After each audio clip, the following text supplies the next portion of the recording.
Hey, good morning. Amateur cameraman Gramps, Tweak, April 7th, 2025. Down at the dock at the Rockefeller Estate in St. Barts, Bear Beach, French West Indies. Lead with love, Run West Media, Ronnie Esquire. Video 1 of a series. Walking meditation. I'm starting with number 3, Ronnie. Walking meditation. I didn't start off I'm walking into the wind, so I'm on a faith and a prayer here. I did 2 test videos and I could hear myself. I did not choose to learn to do walking meditation. I learned walking meditation through life, through listening to books and putting a goal out there and then getting what I'll say crazy ambitious and excited about and did and accomplished, which was walking the circumference of the earth. Doing that, it was tracking via Fitbit. And for my own sanity, not always wearing the Fitbit. There were times when I wasn't as dedicated and I didn't have a goal, and so I would take a vacation and not wear it. But for the most part, 6 years, 7 months, 8 days, 3/14/2022, I accomplished that goal. And in accomplishing that goal and all of that time on my feet and using AirPods, thank you, Apple, I was able to go through what I think a lot of people, may deal with, which was what to do for that amount of time every day for that period of time. Meaning there wasn't days off very regularly. So as I took and was on that journey, I listened to podcasts. I started there. That's where I heard David Goggins. Took that, figured out how long until I was going to turn 50 years old, what the parameters of where I was at that time, which was about 8 miles a day. Looked at it and said, oh, that's 12 miles a day every day for 3 and change years. So chose to tackle that goal, went after it with everything. And this is a long way around the tree to say that with all of that time, I listened to podcasts, I talked on business calls for work, I listened to many books. I'm now, after almost 10 years, I'm at like 239 books on my phone that I'm tracking, and I've listened to probably 20 plus with Emmy and car rides and things. Most of ours on her phone are fiction. We listen to murder mysteries and things like that. Old books that I've read that we're now re-listening together. Just an opportunity to spend more time together without a TV or screen in front of you. Really, you're still using your device. Don't get me wrong. Try to find the positive pieces of technology. But with all that time, what I've learned to really relish and what I do when I really need an opportunity to clear my head is I put my AirPods in and I put them on noise cancellation and I start walking. And then my brain just starts spinning. And if I'm in a mode where I need to relinquish some sadness, I can let tears come out. I have music and all sorts of things that over the time of this podcast or this talk, I'll talk about that. I've kind of learned to trigger and or kick off the meditation. Anyways, back to the story. I started to walk with the AirPods, without the AirPods on, with nothing connected, phone pocket, sometimes, responding to a tweet and walking most of the time. That turned into a hassle where I ran into something or stepped into a bear trap. So long-winded way is that meditation allowed me to do what I've referred to on many occasions now, which is de-frag my hard drive, those younger than my kids, it's computers in my humble opinion, for efficiencies and speed and the human need, had ways that they could use different types of RAM, ROM, all the different memory things, and it would move things back and forth to the point where it got really cluttered, like your kid's bedroom or your bedroom if you're that kid.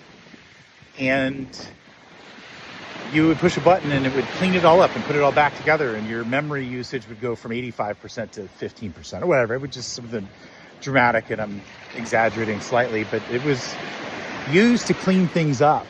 And I have learned how to, and I'm walking short steps here to the beach. There's people out here and Emmy and stuff, so I want to make sure I stay in a certain spot. I use it to defrag my hard drive. I use it to think through all of the thoughts. So think about if you had a piece of paper and you were writing, and you started to write down everything you did all day long, and you had to skip a sentence or skip a line on the paper if you went to a different task. So you would know all the breaks of where you stopped in that thought. So, hey, I'm doing the dishes and I'm washing this, and skip a line, phone rings, run over, pick up the phone, run back, turn off the water at the sink, walk back over, sit down, get a piece of paper out, next line. The hang the phone up, walk in, grab the laundry, next line, phone ringing in the other room, run back in, it's your kid at school, they forgot their lunch money, you jump in your car, you come back, oh, the dog's been in the backyard the whole time. My point is, you've got all this discombobulation and all of these thoughts and pieces of your memory that you are in process of, and for the most part, a lot of people never go back and finish them. I think that's part of what dreams are, and other things that I'm not educated really enough to be making an opinion on, but I do feel that you're defragging your hard drive through meditation. So my point and where I'm going with all this is, I think there is a barrier to entry of people not knowing what to do for all this period of time. And I think that you can, through the use of some technology and tools, make an effective use of the time. So as I said, I've listened to many podcasts, hours and hours and hours of guests and perspectives and conversations, and we learn from listening to others and their experiences, and being able to do that with some of the most influential, some odd ducks, some entrepreneurs, all sorts of different humans, be able to get those perspectives and be able to finish the thought. So back to, let me finish the last thought. ADD gets in the way. As I'm walking and I'm thinking, what I'm doing is I'm doing what that computer was doing, which is I'm taking and I'm thinking through the last thought. Okay, yeah, no, I don't want to do that. All right, done. It's discarded. Hey, yep, I want to do that. Okay, we need to go finish that. And I basically think through all of the thoughts that I'm working on, so that when I'm ready for bed, I don't have anything that I want to think about. If there is something, I write it down on a piece of paper, whole nother story, whole nother podcast, whole nother conversation. In this case, having those thoughts, allowing you to think them through, giving you mental clarity, giving you the ability to lose that anxiety.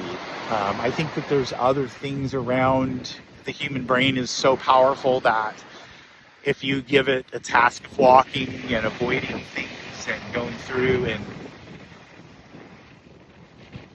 being busy with survival skills, being busy with other tasks, that it then gives you the time to use a little bit slower gear to think through the thoughts that would have come into your head as they're coming to your head, and the anxiety you would have gotten from something you started to worry about that actually ultimately never is going to occur. So I think the walking meditation component is combining exercise, which is bringing your body something it desires and needs, which is physical use. I don't want to atrophy. You want muscles to be used, blood flow, use of oxygen, nutrition, other things that go on in there that kill off bad and atrophy something of the cells. But once again, I'm getting way off the subject. The end of this conversation, Ronnie, and I'll bring it back in and we'll adapt the next one based on what you think. Ultimately, walking, and is it music? Is it AirPods on noise cancellation? Is it a podcast? Is it a book? Is it a town hall with your company? Is it a conference call that, is a check-in on a project of a check-in that, you don't need to be in front of your computer? I think if you have noise cancellation headphones in, you can be in a place where you can, as I say, pull over while you're walking so that you at least can be heard and understood.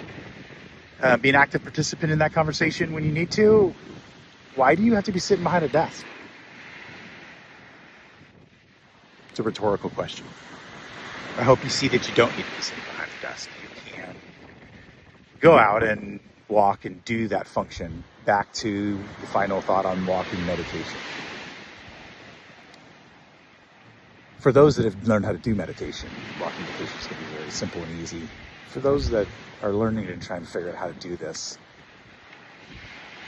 it's, some of these breathing exercises, some of these other things that'll give you an opportunity to sit there and focus on your breath and count and do all that, or listen to music. Do what you need to do, but it allows your mind to clean itself up. It allows that which is the most powerful thing in your body driving all the rest of the systems. I believe that you're you. You are a unique personality. I have 7 children, 10 grandchildren. They're all individuals. They're all different. So we all need to be able to go clean our minds up. And walking and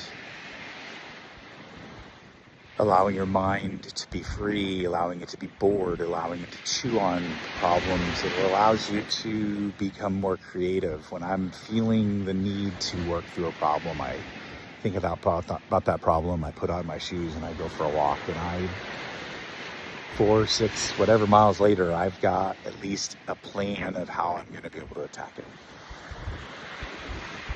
Everybody has the best day, and I hope that you could hear most of this. I'll listen to it before I send it to you because I'm at the end of the beach, and we do one last thing. Tip of the day: go on a vacation where you can go into Wi-Fi only, even if it's in America. Wireless is so dense and everywhere, and satellite is available now, but when we come on vacation, we go to Wi-Fi only, which allows us to use our phones to take pictures and do these videos like this, and no alerts are going off.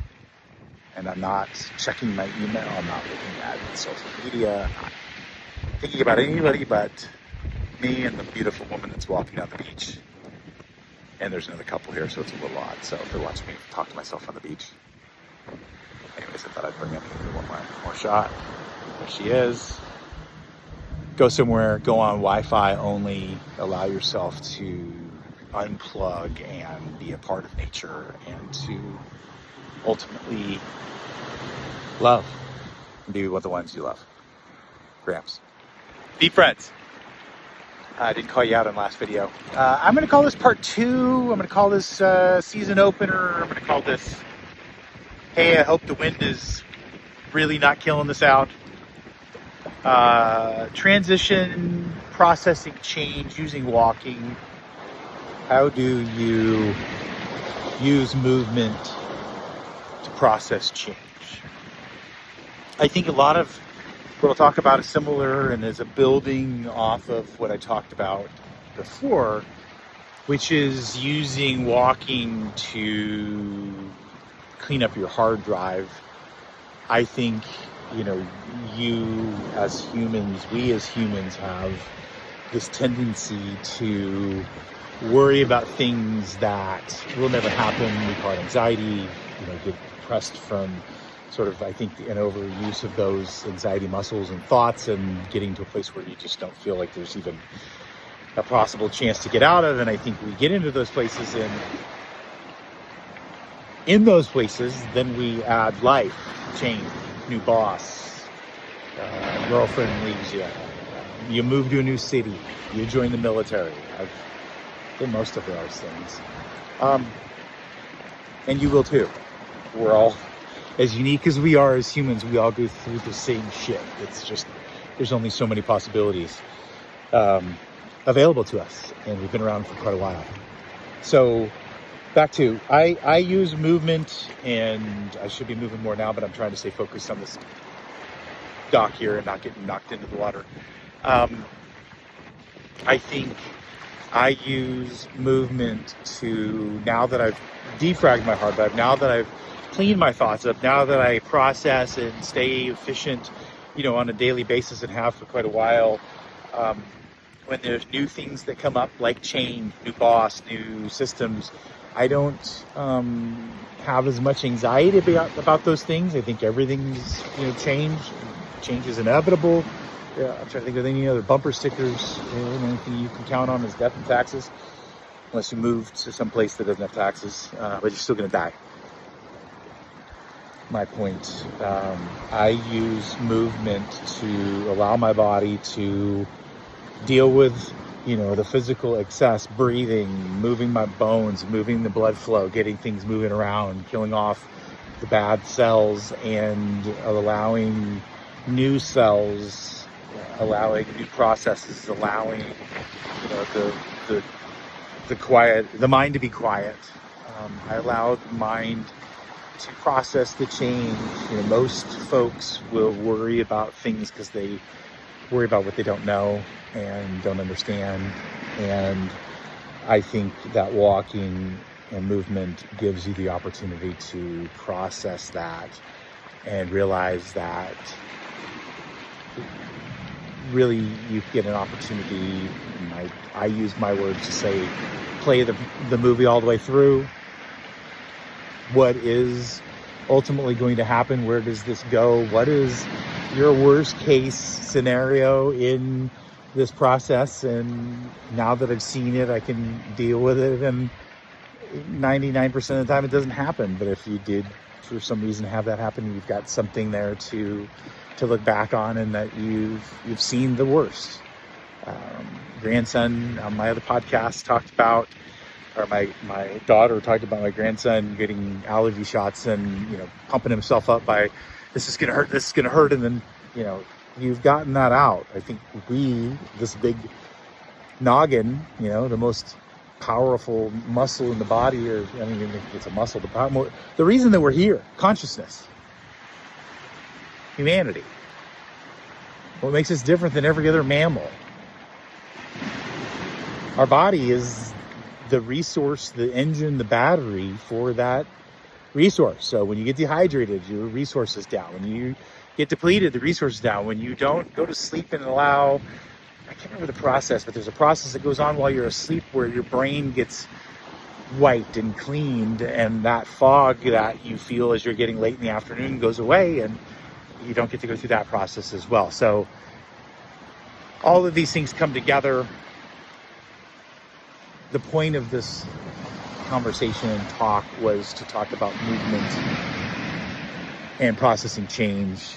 I think you could do this through the same methods I talked about before: noise cancellation headphones, nothing noise cancellation headphones, maybe some music that brings you some positive mojo, and movement allows you to think these things through, to have the opportunity. Put your phone in do not disturb. Don't be bothered by vibrations from texts. Go into my Wi-Fi mode and be off the grid. Those are all real things, all real terms, and allow yourself to allow the movement to keep the body busy while the mind is able to slow down and process through a lens of gratitude.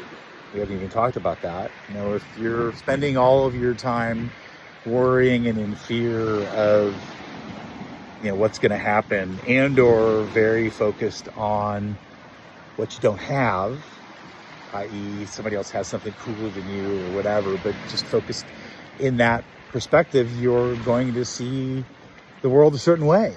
And if you're going to copy me, and I'm happy if you do, and you're going to live your life in gratitude, which means not everything's happy and you're not always going to get, you know, the shiny rainbow, but you're putting yourself and your body and your mind and aligning them with the possibility, right? You're adjusting for the job you don't have, but the job you want. You're adjusting for success. You're, you know, all these cliches. You're setting yourself up for a path that you're running towards the target. You're not running in the other direction. You're never going to hit there if you're going, you know, in the opposite direction. So choose your, you know, sort of waypoints and go do that, and allow the movement to allow you to focus on, you know, where you want to go and what you want and how to process the change. Back to the original topic, how to see the possibilities, see the opportunities, see the new friendships, see the expansion of hiking trails, see where you can go on new mountain biking.